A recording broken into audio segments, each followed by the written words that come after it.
Hi, hello, namaste. Welcome to our channel YASH Media Entertainments.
Sequence initiated.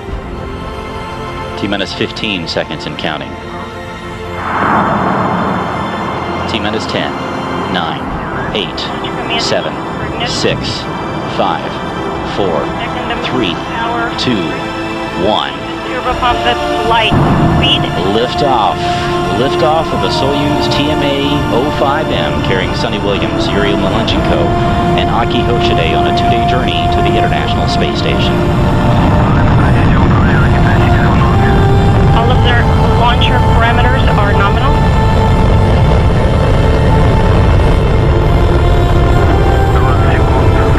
Seconds. First stage thrusters are operating nominally. Copy all, launch control, and we are fine. 30 seconds into the flight. Launcher parameters are nominal.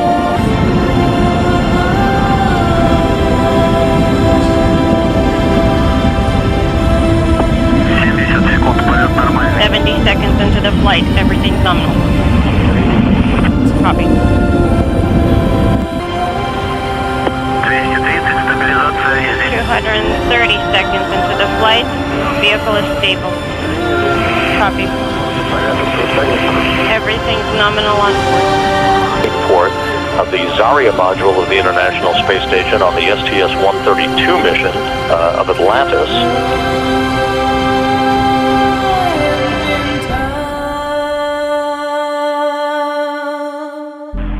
You can see the Core's automated rendezvous system, the crosshairs in this engineering view, just about perfectly aligned with the docking target on the Rosviet module. Rate is normal, standing by for contact. Capture confirmed. Docking confirmed.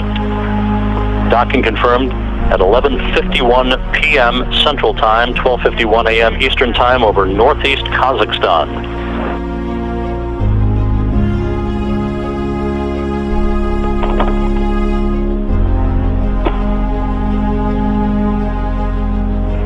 So on the 37th anniversary of that famous handshake in space by Tom Stafford and Alexei Leonov. It is okay. How do you read me?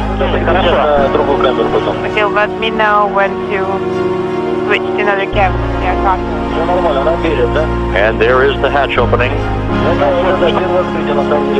Okay, yes, that was the... Aki Hoshide returning to the International Space Station, first to float in and be greeted by the residents of the complex. Sonny Williams next. Something is pausing. Okay. I did not copy you. Williams spent almost 200 days on board the International Space Station in 2006 and 2007, and there is the veteran Russian cosmonaut Yuri Malenchenko floating into the Rosviet module, being greeted by Revin, Akaba, and Padalka, all 6 crew members now together on board the International Space Station. The official opening of the hatches coming at 11:23 a.m. Moscow time, 2:23 a.m. Central Time on Tuesday morning, July 17th, on the 37th anniversary of the docking of Apollo and Soyuz in that historic mission more than 3 decades ago. Hello, I'm Sunny Williams. I'm up here on the International Space Station. So this is Node 2. This is a really cool module. Of course, most of these modules you'll see they have 4 sides and they're put together. That way we could sort of work on a flat plane, either a wall, a floor, another wall, or the ceiling. But you know, again, all you have to do is turn yourself and your reference changes.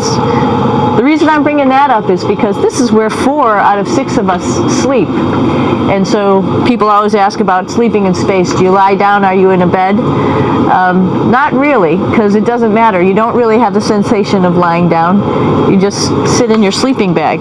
So here's one sleep station right here. I'm going in right now. You can follow me if you want. So I'm inside.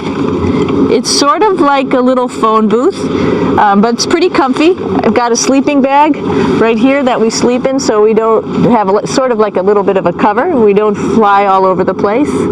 But you know, you can sleep in any orientation. I have it sleeping, feeling like I'm standing up right now, but like you saw, I'm on the floor. But it doesn't matter if I turn over and I sleep upside down. I don't have any sensation in my head that tells me that I'm upside down, so it really doesn't matter. The sleep station is also like a little office.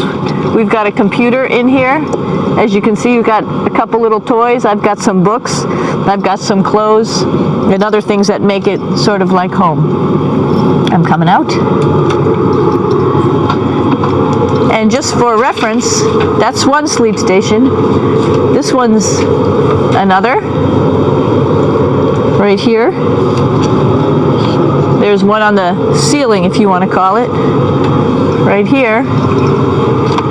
And then there's a 4th on the other wall over here. So all of us sleep in a little bit of a circle. All right, come on back. There's more to show you.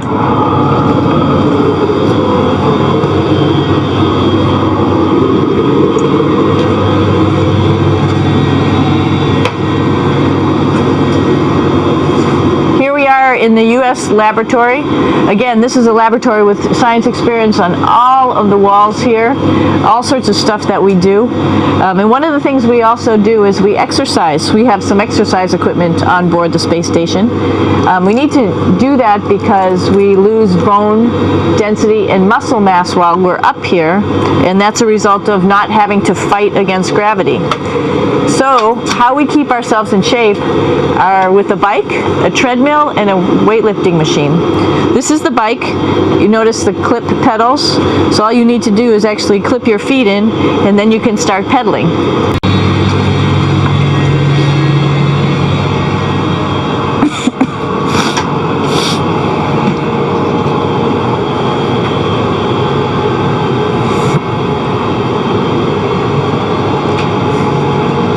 Pretty cool place. This is sort of like in your house where everybody meets in the morning. After you wash your face, brush your teeth, you want to find something for breakfast. And this is our kitchen. You might notice there's all sorts of foods here. It's like opening the refrigerator. You got all your different stuff that you want to have. Drinks, meats, eggs, vegetables, cereals, bread, snacks. And that's a good place. That's where you find all the candy. Side dishes, and then some little power bars just in case. So we have all this type of food. Some of it is dehydrated, and so we have to hydrate it, fill it up with water. Some of it is already made, and then all we have to do is heat it up. So something like this, I'm pulling out barbecued beef brisket. Pretty yummy. Not only is this food made in the U.S., but we also have food here from Japan. We've got Russian food. As you can see, all these red containers are filled with food that's from Russia. And then we get some of our specialty stuff, some things that we like, some of our favorite stuff that your family can send up. In fact, I like fluffernutters, and so I got sent up some fluff so I could make my fluffernutter with peanut butter. So you have a lot of food up here, no problems.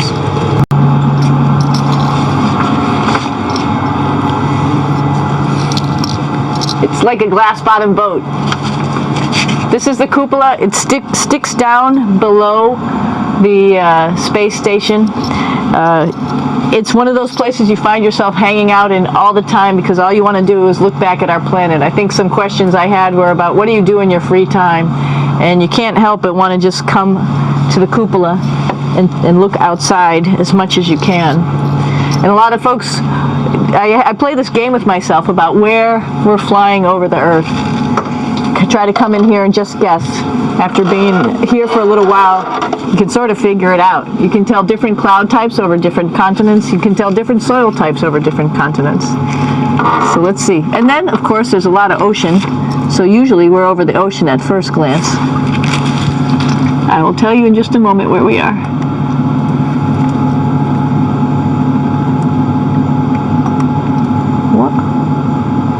There we go. Oh, right now we are right over Africa. It's a little bit cloudy, as you can tell, but we're right over the continent of Africa. Hey, what's that? I think that's a Soyuz spacecraft. That's the spacecraft that's taken us home to planet Earth today. Oh my gosh. We might have to go take a look at that. That's pretty cool. It's a little bit smaller than the rest of the spacecraft, the space station, so you'll see if we go there, it'll be a little bit more crammed. But we're going, you can look all the way back to the back of the spacecraft, which is where the Russian segment is, and then you could look all the way forward to the front of the spacecraft, where the Japanese laboratory, the European laboratory, and the American laboratory. Hey, one thing I didn't show you, or I talked about but I didn't show you, was the exercise, another piece of exercise device. This is what we call the ARED, and with this you can lift weights based on vacuum in these cylinders, just like you do at home at a gym. For example, if I wanted to do a squat, I could do it like this. I should need some weight on this thing. I'm not lifting with anything, so it's too easy. One of the cool things you could do things that you can't do at home. For example, single leg squats with just one leg, because the other leg, you won't fall over. So all sorts of stuff. You can also do bench press. We have a bench that we could add on here, so you can work on your beach muscles. I know that there's some questions about how to use the bathroom and how do you actually live in space like normal, like at home. I mentioned real quickly about getting up in the morning and brushing your teeth and washing your face. Well, how do you do that? Well, here is the bathroom essentially. You get up in the morning and we have a little kit, and it has all the essential things that you need, like your toothbrush and toothpaste and brush. See how much better the brush makes my hair look? I'm just joking. It still stands up straight. It doesn't matter where you are. It's always going to stand up straight while you're up in space. A lot of people ask about toothbrush and toothpaste. So, luckily enough, toothpaste, you can do it upside right this way, is sticky, and so it sticks to your toothbrush. No problem. Another cool thing is that water sticks to your toothbrush too.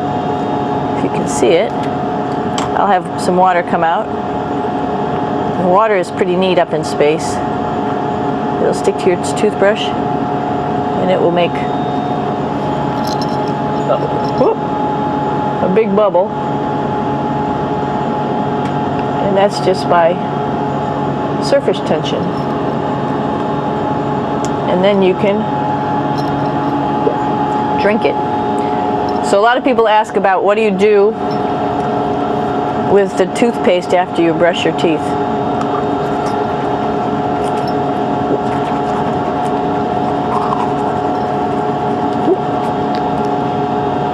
Two options. Swallow it, and it's sort of like mouthwash, but it tastes a little gross. Or you can just spit it out in a paper towel, and then you don't have to worry about it. Swallowing thing I wouldn't recommend at home. I'm only up here for 4 months, so it's not that bad. One of the most pressing questions about living in space, of course, is the bathroom. So let's take a look at that little piece of work. Come on in.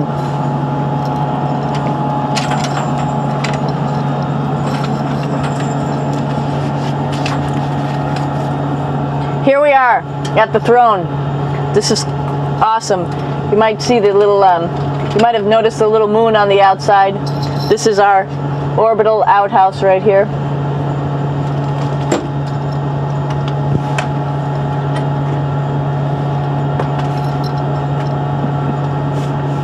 And of course, it serves for two functions. Number 2, right here. I'll show you. But you see it's pretty small, so you have to have pretty good aim, and you'll be ready to make sure things get let go the right direction. And it smells a little bit, so I'm closing it up. And that's of course for number 2. And this guy right here is for number 1. So they're sort of two slightly separate functions, but you can do a little, essentially both, by hanging on right here and doing number 1 and number 2. I might add it's color coded, so you really don't get it mixed up, which is nice. This is yellows for number 1. And also there's a selection of paper. People always ask about toilet paper. What do you do with toilet paper? What kind of toilet paper do you have? We have gloves, just because sometimes it does get messy. We have some Russian wipes, which are a little bit coarse if you like the coarse type of toilet paper. We have some nice tissues, which are nice and soft if you like soft toilet paper.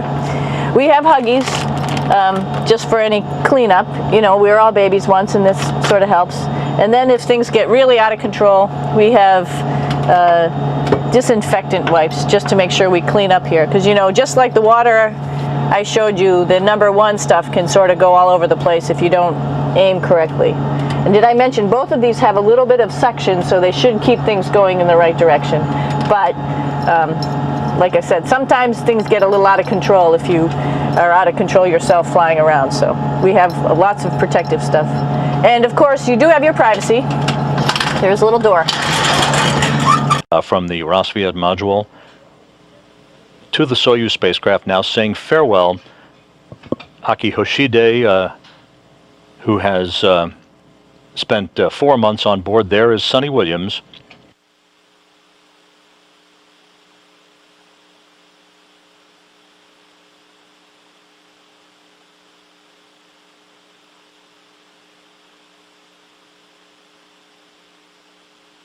Yuri Malenchenko will come into the field of view momentarily.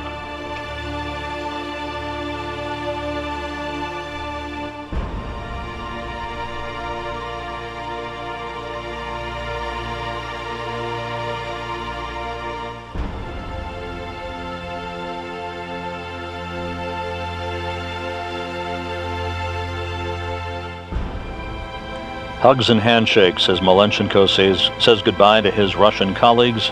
A final wave from the crew as they are now all inside the Soyuz spacecraft, ready to close hatches and begin all of the preparations for undocking that is scheduled 3 hours, 10 minutes from now at 4:26 p.m. Central Time. For the undocking command that will be issued by flight controllers at the Russian Mission Control Center in Korolyov, that will initiate the opening of hooks that have held the two spacecraft together, the Soyuz with the International Space Station's Rassvet module. Springs on both sides of the docking interface then will push off against one another at 4:26 p.m. Central Time to induce physical separation that will be followed 3 minutes later by a separation burn of about 15 seconds in duration to begin an opening rate for the Soyuz that ultimately will carry it to a distance of 12 kilometers away from the International Space Station for the deorbit burn that will begin the journey home for Williams, Malenchenko, and Hoshide.